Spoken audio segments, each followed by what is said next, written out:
Chapter 26. First, I haven't remember. It happened in the middle of September, around the time when the night air begins to ruthlessly wipe out memories of summer and once happy kinds of ice cream trucks begin to sound like elegies. 2 weeks before it happened, he had a lifelike dream, the kind of dream he would remember in detail even months later. He was back in Lim, strolling through the market with his friend Bosco.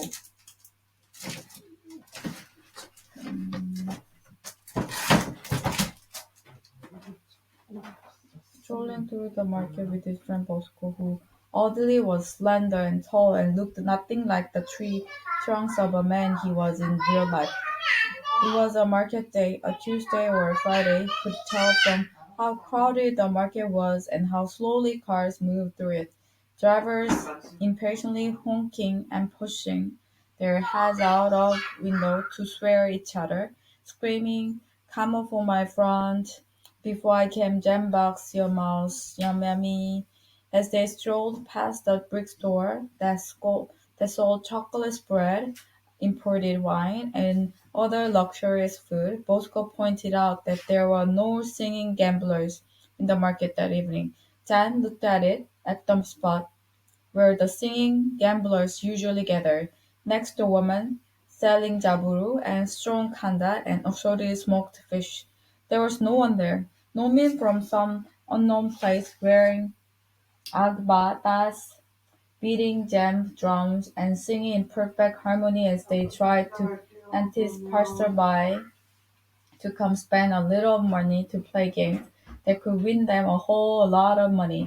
I think they moved to another spot, Jen said. Today is a market day. They cannot miss their chance to come on a day when everyone comes with the big purses. I've never liked those singing gamblers. Bosco said, "But at least they're not half as bad as money doublers. I hate money doublers." "You shouldn't hate anyone." "But I hate them. I really hate money doublers," Bosco screamed, his face suddenly unpleasantly twisted like that of a child about to descend into a tantrum. "My mother gave them my school fees to double so she could use the second part to pay for my sister's school fees, but they never brought back the money. My mother lost everything. That's why I never finished school. They stole my school fees.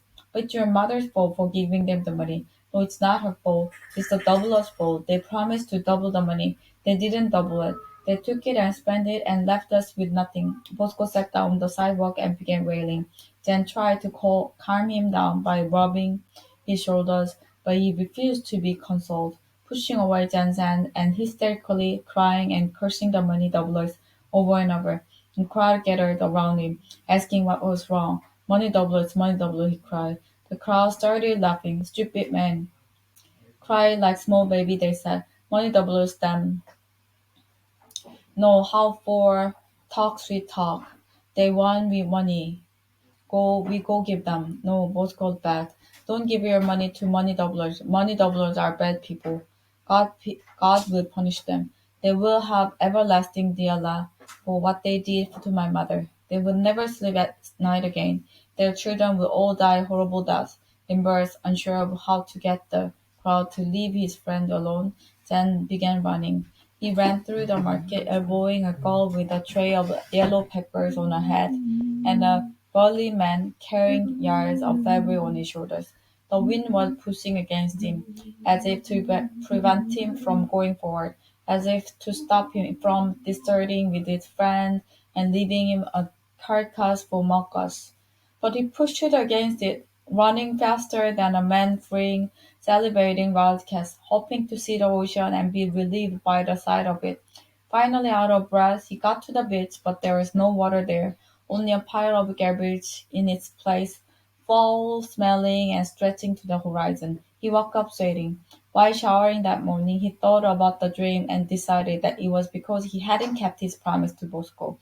Bosco had called him 2 months earlier asking for money to take his wife to see a specialist in Bingo Baptist Hospital for pain and swelling in her right breast. The doctor at the government hospital at Mile 1 hadn't been able to explain what was wrong with the breast, and Bosco's wife had been crying incessantly for days, unable to move her right hand. The Bobby Day Like, "Say it down already, start button for inside," Bosco had said, his voice breaking as his wife screamed in the background. Jan had promised to see what he could do. He had done nothing. The night before his dream, he'd spoken to stop her. Who told him that was coming for Bosco's wife any day now?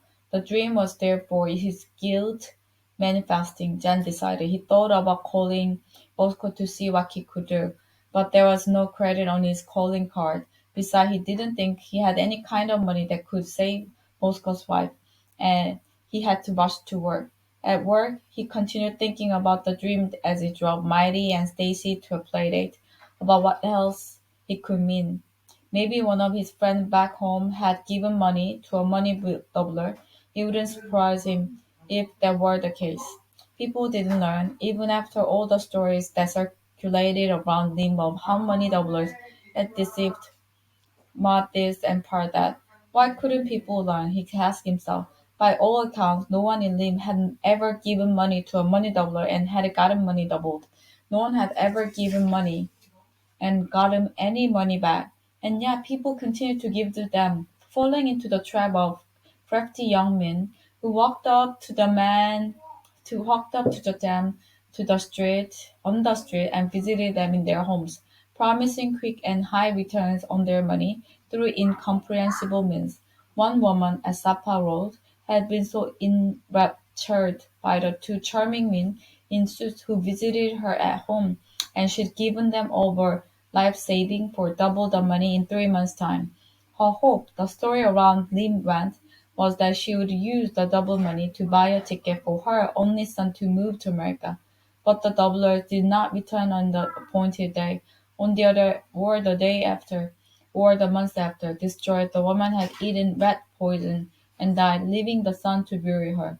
By the time Jen woke up on the day Lehman collapsed, he had pushed the dream and Bosco to the hinterland of his mind. He was thinking nothing of money doublers and their unfathomable victims, merely glad didn't have to go to work on a Monday. Cindy had given him the day off, telling him Clark would be too busy in the office to go anywhere, and assuring him that she and Mighty would be fine in caps, considering she had only one appointment and Mighty's piano teacher was on vacation. Jen thankfully accepted Cindy's gift. A weekday off would be great for him. With Leomi at school, he could spend some alone time with Nanny and help her around the house, clean the bathroom, do laundry, and if he had enough time, cook and freeze a couple of meals so Nanny wouldn't have to worry about cooking until at least the following week. Her back had been aching unceasingly since he returned from the Hampton, and he asked her to stop working and take only the minimum number of classes needed to retain her student visa. Pregnant women are not supposed to do anything strenuous in their last months, he said to her. Even though his mother had continued farming till the end, she gave birth to each of her 5 children and had in fact given birth to his youngest brother under a guava tree at their palm behind the Maua quarters. But I like to work, Nanny had protested, berating herself for days after she'd called the agency to say she wouldn't be able to work for a few months. Work will be there for you when you're ready, he assured her. He listened patiently whenever she began a piteous and long-winded rant about how being pregnant and not working made her feel fat and lazy and worthless, told her to remember how much she sometimes hated her job, and guaranteed her that not working was the best decision because her health was the most important thing. I will go out there and work 4 jobs before I let you go to work in pain and discomfort, he promised her. A week after she quit her job, he took his dedication to her a step further and informed her that she was going to take up the coming spring and summer semester and stay home after the baby arrived in December. No, she immediately responded, standing up from the sofa where they had been cuddling. I'm not taking up any time from school. I've already thought about it and decided, he calmly informed her, leaning back on the sofa and crossing his legs. You've decided, huh? She said, glaring at him, hands akimbo, as he picked up the remote control and turned on the TV. What do you mean you decided? When did you decide this? You know I don't like this. I don't like in one bit when you decide something about me without asking me. I'm not your child. You're my wife and you're carrying my child, he said without looking at her, leisurely clicking the remote control as if he and his wife were discussing what to have for dinner. I want my wife stay home and with my new child for some time. Why? I think it's going to be best for you and the baby. What I think is best? She retorted, angry at him for making a decision about life without consulting her, and even worse, for forcing her to add another year to the time it would take her to become a pharmacist. How can you decide I'm taking off 2 semesters without asking me if it's going to make me happy? You are going to stay home with the baby for a few months, he said again. The finality of his decision evident in his tone. Babies need to start their lives in the hands of their mother, and I want you to enjoy the baby while you're recovering from the pregnancy. Nobody needs to recover from pregnancy, and I can't take off 2 whole semesters. I've already decided. I don't want to. You know I can't. Yes, you can. I can. You know I'm going to fall off the status and lose my visa, and then what? She wasn't going to fall out of status, he told her. He's already discussed the matter with Bubakar. He was going to help them do what they need to do so the International Student Office at BMCC would approve her for medical leave for absence. Yes, I can't believe you're doing this to me. 어? 감 다 먹었어? Okay, hold on. Okay. 아니, 감 깎아놨잖아, 저기. Okay.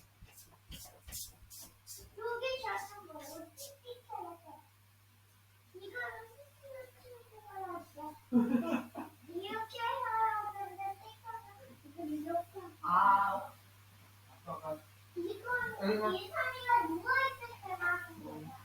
해봐. 그럼 그, 이,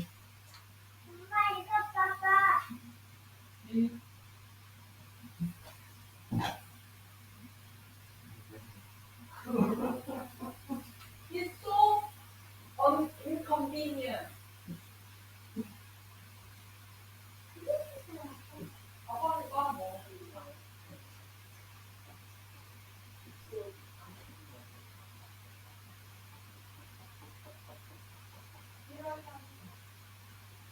엄마가 감기가 대만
엄마는 녹음 중이었어.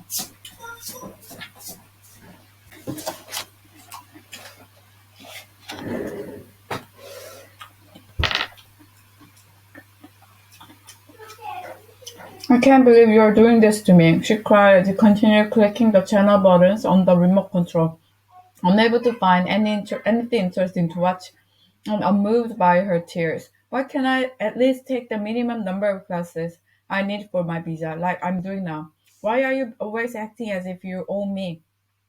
Having anticipated her reaction, he ignored her, making it clear he thought about the matter for days and wasn't going to change his mind. Ultimately, she grew quiet and went to bed, de- defeated because there was nothing she could do. He had brought her to America. He paid her tuition. He was her protector and advocate. He made decisions for their family. Sometimes he conferred with her about his decision. Most time he did what he deemed best. Always she had no choice but to obey. That was what is expected of her. As her feet grew wider and her belly longer, her complaints to her friends about his behavior multiplied. There were too many things he wanted her to do or not do for both her and child's well-being. He insisted she eat the salmon and sardine dinners he made for her. She said because he'd read when one of Mrs. Edwards discarded magazine that they were good for pregnant women and that fetuses whose mothers ate only fishes grew up to be intelligent adults. He wanted her to please wash her lactose well before making salad because what if there were harmful germs on the leaves? She couldn't wear heels anymore for fear he was going to dive into a tirade about how she might herself and the baby and was it worth risking an unborn child's life just so she could look good. It was as if she had become an egg that might break at any minute. And you gotta complain about that. Why? Fatu said to her. Betty and Ulu, another friend from school, said the same thing. Why are you making noise when he's only looking out for you? They said. You said you suffered the last two times when you were pregnant and gave birth while living in your father's house. Betty reminded her. And now that your husband is treating you like a king so you don't suffer again, you're grumbling. If you like her hard life so much, come and take my life and I will take yours for the next few months.